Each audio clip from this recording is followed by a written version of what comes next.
Olá pessoal, hoje falarei sobre bombas hidráulicas e ventilação. Com relação às bombas hidráulicas, eu não irei adentrar a fundo e então eu vou focar somente na parte de ventilação. Porém, ventilação a gente tem a ventilação natural, também não irei focar muito, irei focar apenas na ventilação mecânica, que ela tem uma ramificação, que é a ventilação mecânica diluidora e a ventilação mecânica exaustora, certo? Bombas hidráulicas e ventilação. Para o funcionamento de um sistema de refrigeração e climatização, há necessidade de aplicação de vários fluidos, como o refrigerante, responsável pelo transporte do calor a partir do ambiente a ser climatizado, para o ambiente externo. É o ar responsável por trocar calor com o refrigerante, tanto no ambiente interno, no evaporador, como no externo, no condensador. As bombas são máquinas hidráulicas geratrizes que recebem trabalho mecânico de uma fonte de energia motriz, um motor elétrico, certo? E o transformam em energia hidráulica através de energia de pressão e cinética. Tem a finalidade de realizar o deslocamento de um fluido ou escoamento. A forma como transforma o trabalho motor em energia hidráulica permite classificar as bombas em dois tipos, tá?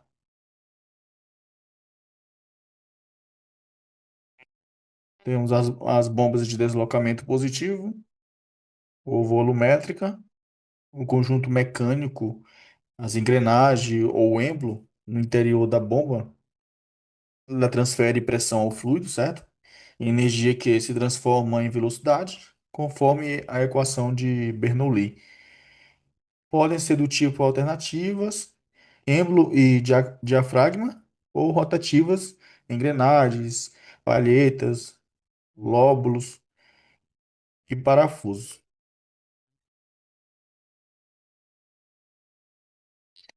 Bomba dinâmica ou turbobomba.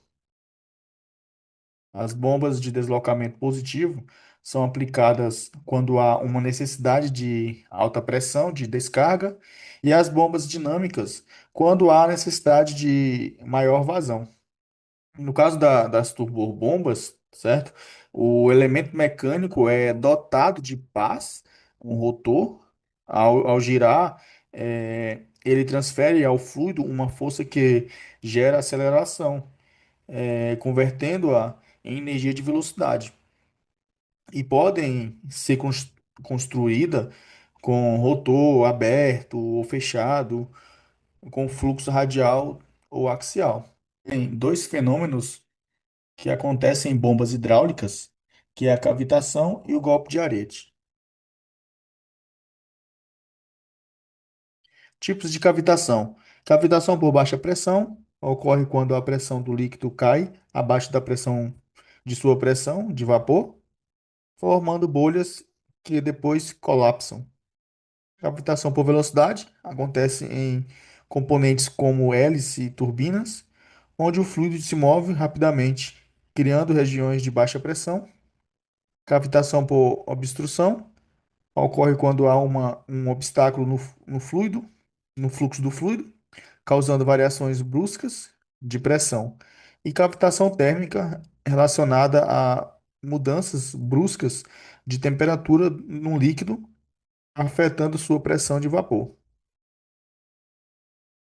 Efeitos da cavitação: danos mecânicos, as bolhas colapsam com alta energia, causando erosão em superfícies metálicas, ruído e vibração. A cavitação pode gerar ruídos, estridentes e vibrações que afetam a operação de equipamentos. Redução de eficiência. Em bombas e turbinas, a cavitação prejudica o desempenho e pode levar à falha prematura. Como prevenir? Aumentar a pressão na entrada de bombas, evitar a sucção excessiva, reduzir a velocidade do fluido em áreas críticas, utilizar materiais mais resistentes à erosão, projetar sistemas hidráulicos, para evitar queda de pressão abruptas. Cavitação em bombas de água gelada, de chillers, pode ser causada por baixa pressão na sucção, restrições no fluxo ou até mesmo temperaturas próximas ao ponto de congelamento da água. Algumas soluções que podem ajudar: verificar o NPSH disponível, certifique-se de que a pressão de sucção é suficiente para evitar a formação de bolhas. Checar obstruções no circuito, filtros sujos, né, os filtros Y, válvulas parcialmente fechadas ou tubulações inadequadas podem reduzir o fluxo e causar cavitação.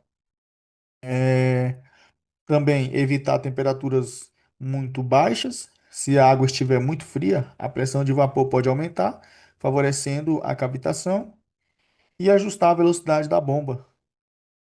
Bombas operando com velocidade excessiva podem gerar regiões de baixa pressão. O outro fenômeno é o golpe de Arite. O golpe de Arite, também conhecido como martelo hidráulico, é um fenômeno transitório, tá? Que ocorre em sistemas de tubulações, quando há uma variação brusca na velocidade do fluido, como fechamento repentino de válvulas, né? Ou parada súbita de uma bomba. Por exemplo, a bomba quebrou, você tem ali um fluido escoando em uma velocidade X, quando a bomba quebra, automaticamente, né, você tem uma parada repentina ali do fluido, né? Uma parada súbita da bomba ali, e automaticamente o fluido vai colapsar, né, com válvulas, enfim, uvas, por exemplo. Essa variação gera uma onda de pressão que se propaga pela tubulação, podendo causar ruídos intensos, vibrações, danos em conexões, juntas, válvulas e até rompimento de tubulações. E como ocorre esse golpe, né? O golpe de arite ou martelo, conhecido, né? Como martelo hidráulico. Imagine uma bomba empurrando a água por uma tubulação, está tendo ali um deslocamento volumétrico do fluido, o fluido está escoando ali na tubulação, e se de repente uma válvula se fecha, né, sei lá, de repente o operador, através da automação, ele fecha a válvula rápido, né, a água que estava em movimento é submetida, né, a esse interrompimento, né, subitamente ela é interrompida, né? Enfim, é, como líquidos são praticamente incompressíveis, essa parada brusca, perdão, gera um aumento de pressão no ponto de bloqueio. Essa onda de pressão se propaga ao longo da tubulação, refletindo-se nas extremidades e podendo gerar múltiplas ondas de ressonância, certo?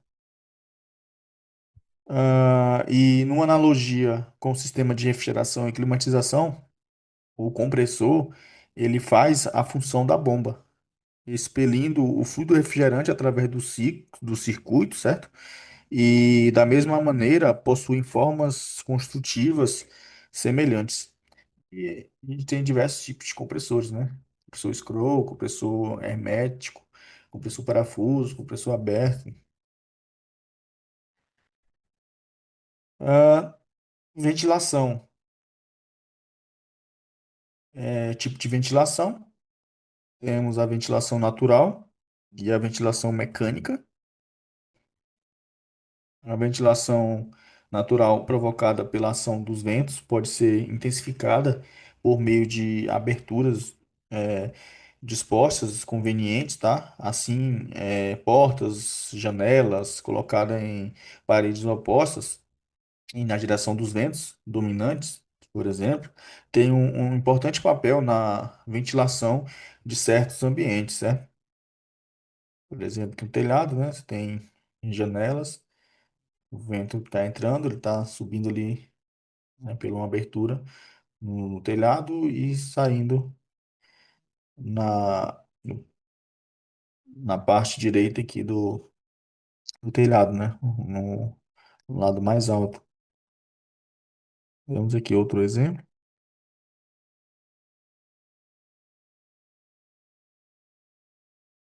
Ventilação mecânica, ventilação mecânica mecânica diluidora, quando a movimentação do ar de ventilação é obtida por diferença de pressão criada mecanicamente, né?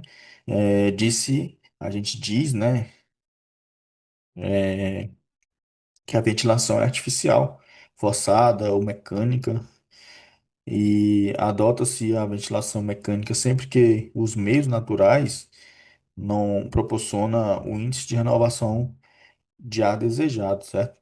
Ou ainda que, é, ainda como um elemento de segurança nas condições de funcionamento precário da circulação natural do ar. A ventilação mecânica, além de ser independente das condições atmosféricas, apresenta a grande vantagem de possibilitar o tratamento do ar, como filtragem, umidificação, secagem, etc., assim como sua melhor distribuição. Essa, essas operações geralmente acarretam perda de cargas elevadas na movimentação do ar. Na ventilação mecânica do tipo diluidora, o ar exterior de ventilação é misturado, certo? Com o ar viciado do ambiente, ou seja, seria um ar, digamos assim, contaminado, né?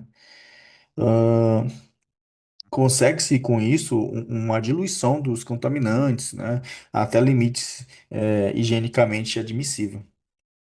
É o tipo de ventilação normalmente adotado na impossibilidade de capturar o contaminante antes que esse contaminante se espalhe por todo o ambiente, né? Por todo o recinto. Como ocorre nos ambientes onde a poluição é causada por pessoas, né? Ou fontes, né? Esparsas, né? De calor ou poluentes. E a ventilação mecânica geral, né? Diluidora, será feita por insuflamento se o ambiente for limpo, por exemplo, auditório, lojas, né, etc. Caso o ar exterior poderá ser facilmente, né, filtrado e uniformemente distribuído pelo ambiente, mantendo a uma pressão superior, né, à do exterior, o que evitará a infiltração do ar não tratado.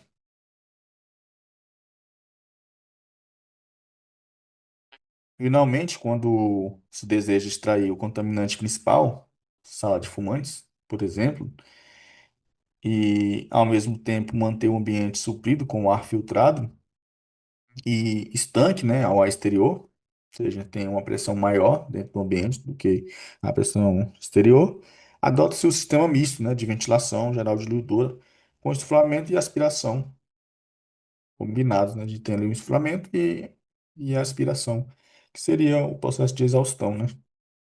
Nos recintos habitados, a instalações de ventilação mecânica mais adotadas é a geral diluidora por insuflamento.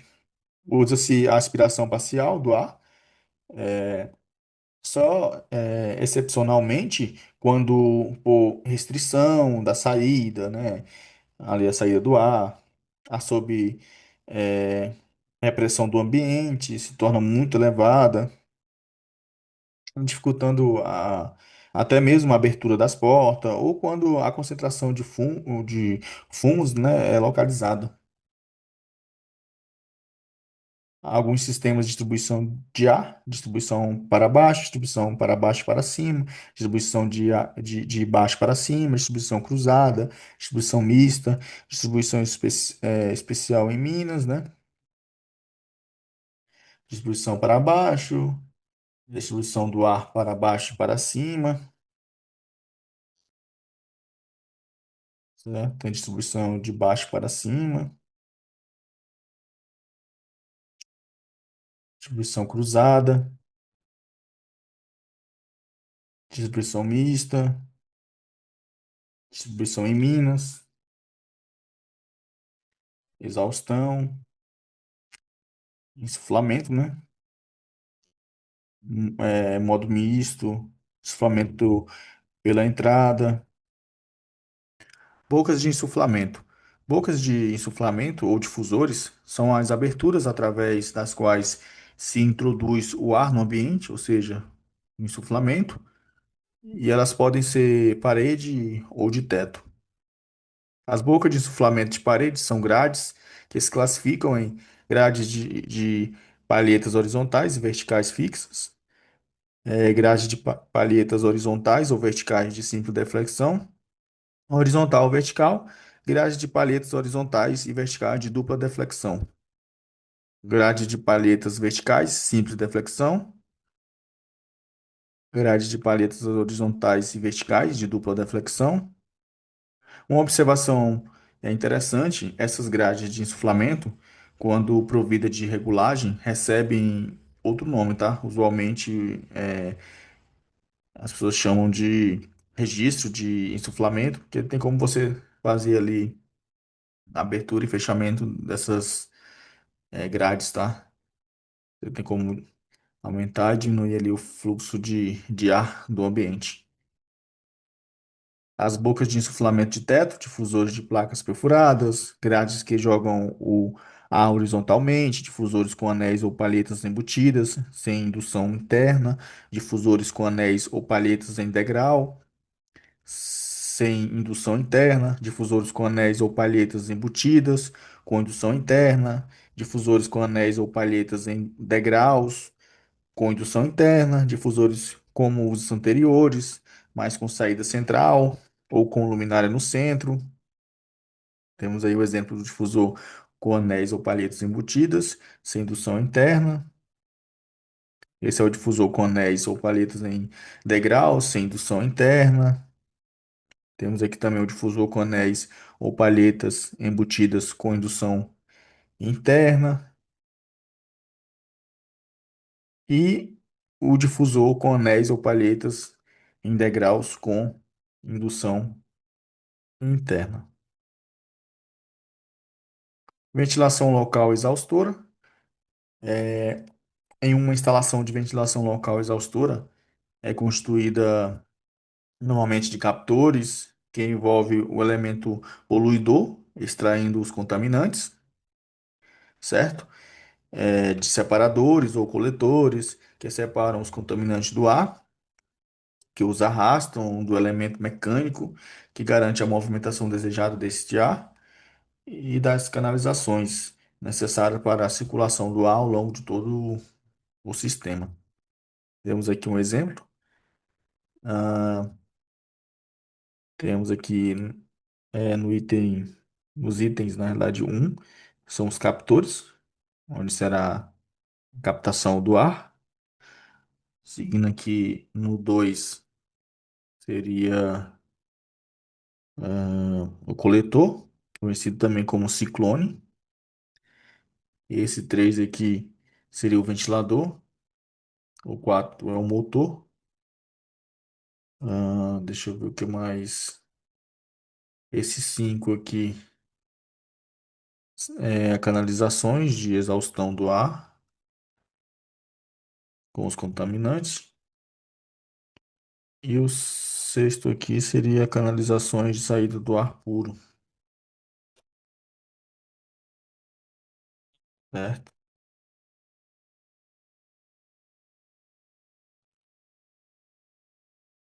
São esses componentes de uma instalação de ventilação local exaustora, tá? Os captores, coletor, ventilador, motor de acionamento, canalização de exaustão do ar com os contaminantes, canalizações de saída do ar puro.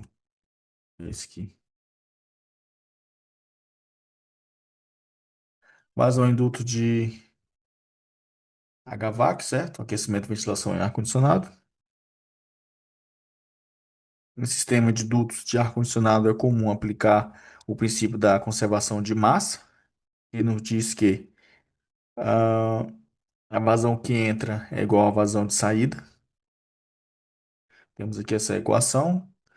Vazão é igual à área vezes a velocidade do ar. É, em sistema de dutos de ar-condicionado é comum aplicar o princípio da conservação da massa.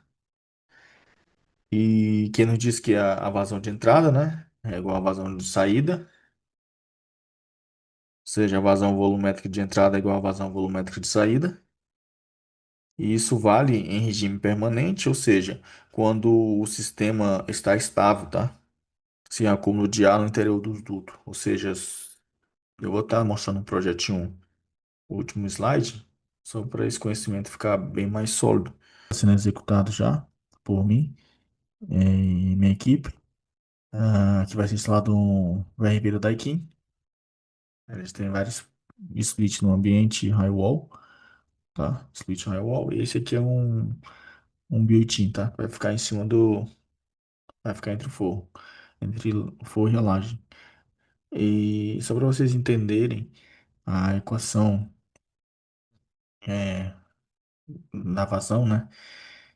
Ela nos diz que a vazão que entra, né? A quantidade de ar que está sendo insuflado aqui dentro desse duto é igual à vazão de saída. Ou seja, tem uma, duas, três saídas aqui para o duto linear, né? Aliás, vai nesse duto principal, e aí você tem as ramificações, né, para esse duto aqui linear.